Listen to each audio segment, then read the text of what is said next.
Généralement, quand on parle du mariage, on fait allusion à deux personnes de sexe opposé.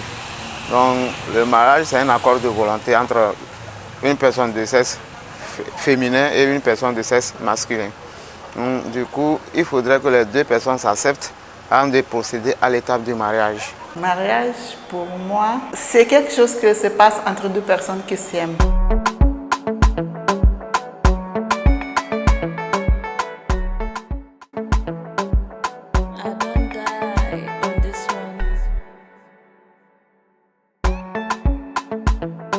Le mariage, c'est un engagement entre deux personnes, un homme et une femme.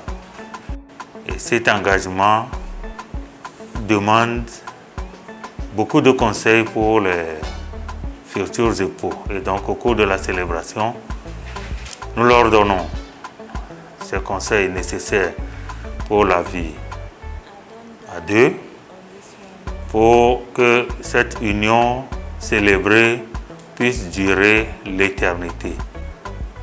Il y a beaucoup qui ignorent la loi qui régit l'union et la succession. Nous conseillons aux époux, aux futurs époux, de se procurer du code des personnes et de la famille. Le dossier de mariage, on a besoin des actes de naissance des futurs époux, de leur carte nationale d'identité, des cartes nationales de témoins et des certificats de résidence des époux. Tout ce dossier est déposé au secrétariat et ce dossier est traité jusqu'à l'affichage. Si après affichage, il n'y a pas d'inconvénient, si personne ne trouve d'inconvénient pour la célébration, nous programmons donc la célébration.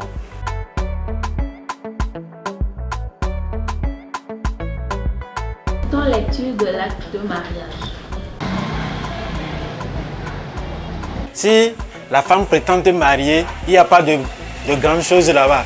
Il faut que elle s'humilie un peu. Au début, c'est lui qui disait qu'il va me marier, moi j'ai refusé. Mais après qu'on a mis ensemble, j'ai senti qu'il allait être mon mari. Malgré qu'on était jeunes, il y avait des problèmes, on est jeunes quoi, les tromperies, les trahisons, des choses comme ça. Mais on a su surmonter ça. Moi, personnellement, j'opte pour la monogamie. Ce que je veux dire par là, si je prends mon papa a eu 4 femmes. Il arrive par moments des couples qui ne s'entendent pas au départ, au préalable, sur le régime, c'est-à-dire s'il faut choisir la monogamie ou la polygamie.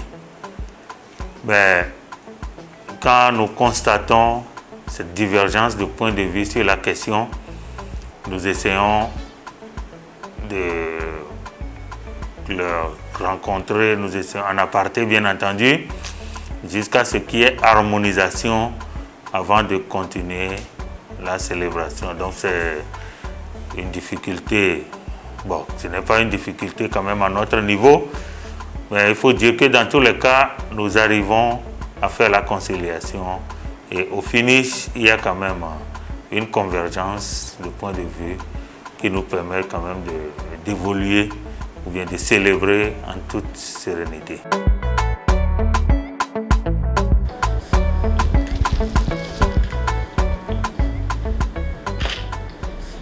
Au nom de la loi, je vous déclare unis par les liens. Au cours de la célébration du mariage, nous procédons dans un premier temps à l'appel, c'est-à-dire à la présentation de l'identité de chacun des époux pour être sûr que c'est les époux que nous attendons qui sont devant nous. À l'issue de ce contrôle d'identité, nous leur présentons l'extrait du code des personnes et de la famille.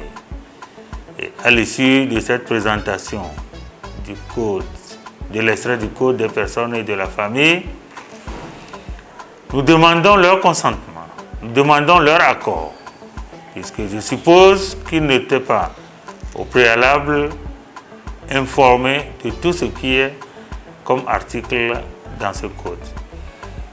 Nous leur redonnons la parole pour voir si après cette présentation, ils sont d'accord pour cheminer ensemble.